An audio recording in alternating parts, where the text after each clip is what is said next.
सफेद हाथी। ढंढकार नामक गहरे और घने जंगल में एक सफेद हाथी रहता था। वह बहुत ही उत्तम हाथी था। उस हाथी की माँ भी थी। वह माँ हाथी कुछ भी देख नहीं पाती थी। सफेद हाथी उसके माँ का बहुत अच्छे से देखभाल करता था। पूरे जंगल में घूमकर मीठे और अच्छे फल माँ के लिए लाकर देता था। एक दिन सफेद हाथी भोजन के लिए गया तो उसे एक इंसान की रोने की आवाज सुनाई दी। सफेद हाथी ने उस इंसान के पास जाकर कारण पूछा। तब उस इंसान ने कहा, मैं इस जंगल में रास्ता भटक कर आया हूँ। 3 दिनों से घूमने पर भी मुझे वापस जाने का रास्ता नहीं मिला। तब हाथी ने उसे जंगल पार करा के उसके गांव में छोड़ दिया।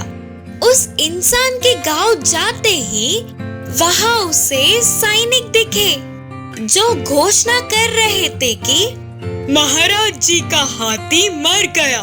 एक विशेष राजा के लिए उत्तम हाथी जो दिखाएगा उसे उपहार दिया जाएगा। बोलते हुए घोषणा प्रकट कर रहे थे। सफेद हाथी की रहने की जगह पता होने के कारण उपहार की आशा में उस इंसान ने सैनिकों को समाचार दे दिया। उन सैनिकों ने सफेद हाथी को जाल में डालकर पकड़ लिया और महाराज जी के महल में ले गए।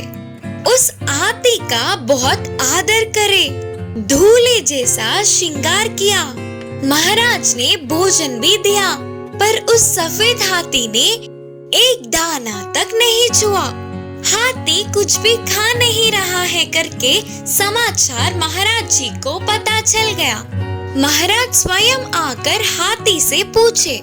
तब हाथी ने कहा, मुझे ये राजभोग नहीं चाहिए। जंगल में मेरी माँ है। मेरी माँ का देखभाल और सेवा करने में ही मेरा सुख है। हाथी के बातों को सुनकर महाराज पिघल गए। तुरंत फिर से सफेद हाथी को जंगल भेजने की व्यवस्था करवाया। सफेद हाथी अपनी माँ की सेवा करते हुए जंगल में खुशी खुशी रहने लगा। कौवे का सौभाग्य। एक जंगल के पेड़ पे एक अकेला कौवा रहता था। वो था तो बहुत ही होशियार, पर बाकी के जानवरों की तरह ना होते हुए काले होने पर हमेशा दुखी होता था। उसके खूबसूरत ना होने पर वह बाहर ही नहीं निकलता था। कभी एक बार बाकी के कौवों के साथ जाकर पूरे जंगल में घूम आता था।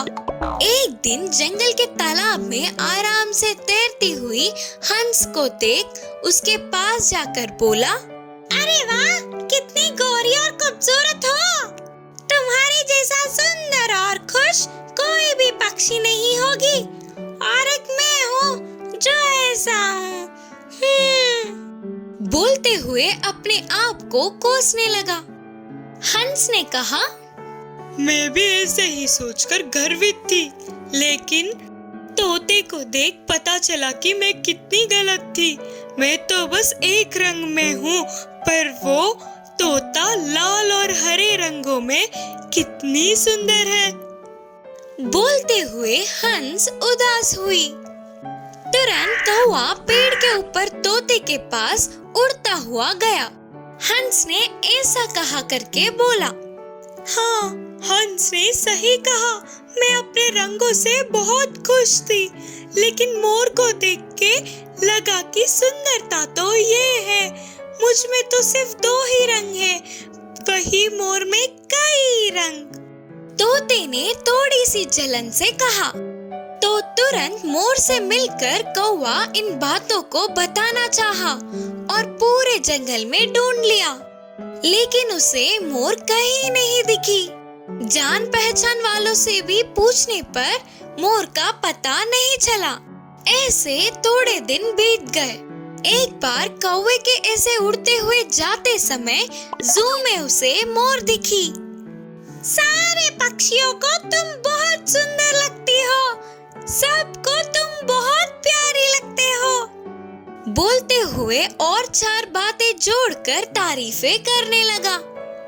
कौवे की बातों को सुनकर उदास मुंह बनाकर मोर बोली, मेरी सुंदरता की वजह से ही इधर फंस गई। जंगल में होने तक शिकारियों से बचते हुए छुपकर जीना पड़ा। आखिर में उनके हाथ लग के इस जू में पहुंच गई। मुझे लग रहा है कि कौवे से ज्यादा स्वतंत्र और कोई पक्षी नहीं है। इधर लगभग सभी पक्षियां हैं, सिवाय तुम कौओं के। अगर मैं भी कौवा होती तो तुम्हारे जैसे स्वतंत्र घूमती थी, है ना? आंखों में आंसू लेकर बोली मोर। कौवे ने जू में के तरह तरह के पक्षी और जानवरों को देखकर तुरंत वहां से उड़ गया।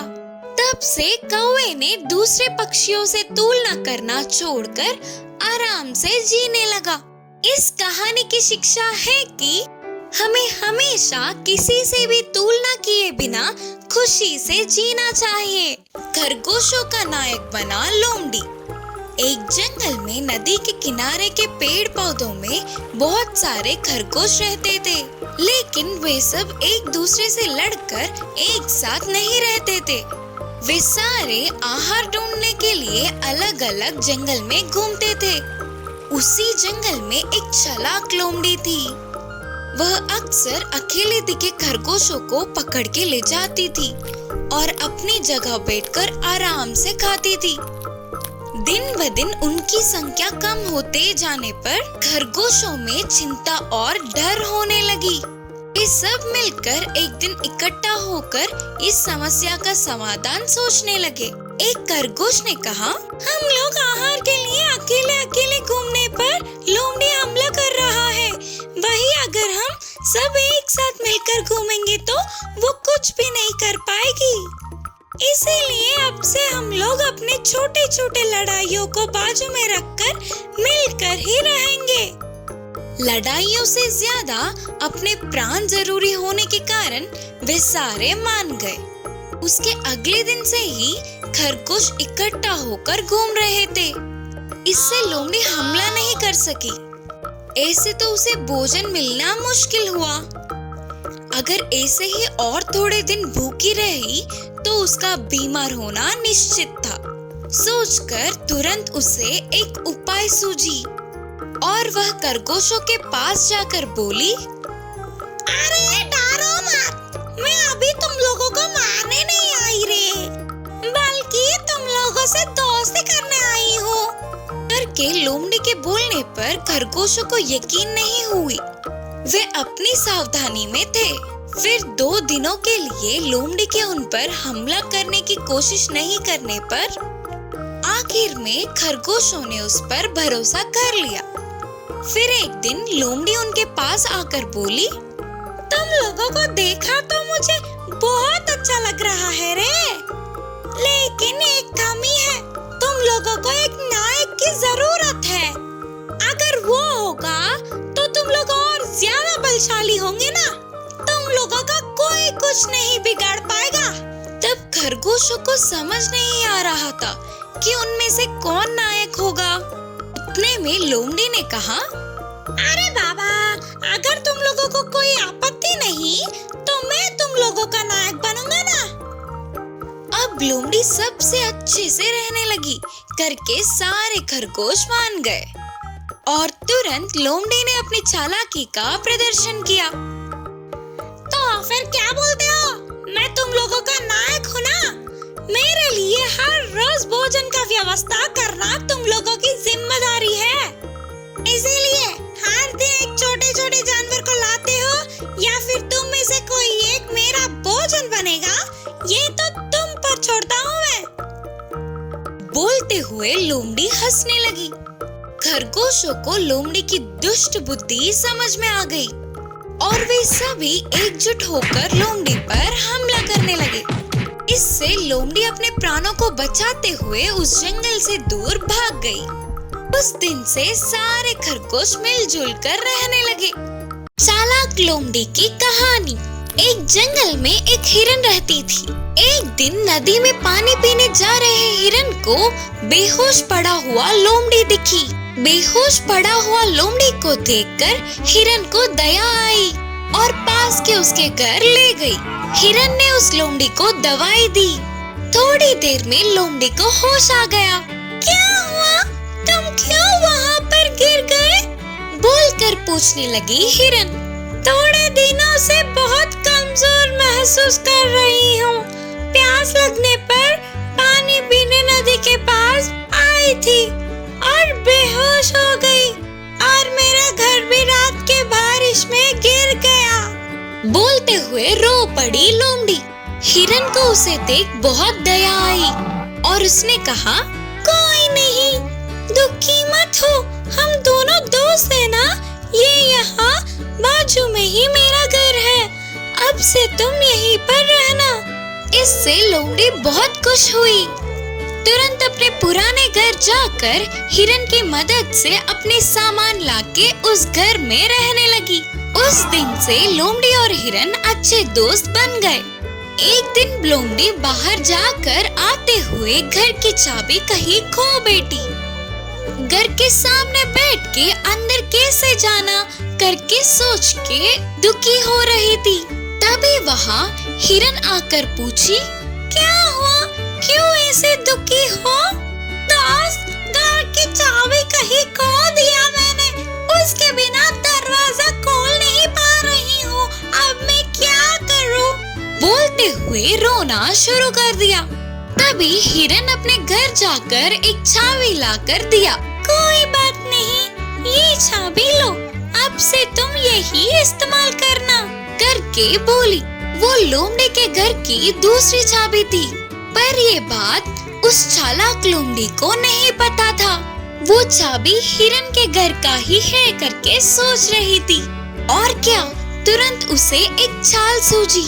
हिरन के बाहर जाने पर चाबी की मदद से उसके घर के सभी सामान को चोरी करके वहाँ से भागने का सोच लिया और वह उस मौके का इंतजार कर रही थी। एक दिन हिरन और लोमड़ी दोनों मिलकर सैर करने चल पड़े।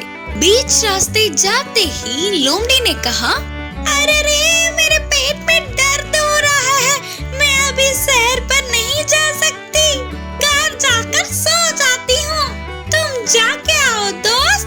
हिरन के हाँ बोलते ही लौट के घर चली गई। तेजी से लोमड़ी हिरन के घर जाकर उसके पास की चाबी से ताला खोलने की कोशिश कर रही थी। वह चाबी हिरन के घर की तो नहीं थी, इससे वह ताले में अटक गया। इससे डरने वाली लोमड़ी चाबी को घुमाने लगी तो उस ताले में और ज्यादा अटक गया। तो बस लोमड़ी को और ज्यादा डर लगने लगा। हिरन को पता चला तो उससे नफरत करेगी करके सोचकर अपना पूरा सामान वहीं छोड़कर वहाँ से भाग गई। इस कहानी की नीति है कि दया के काबिल होने वालों का ही मदद करना चाहिए।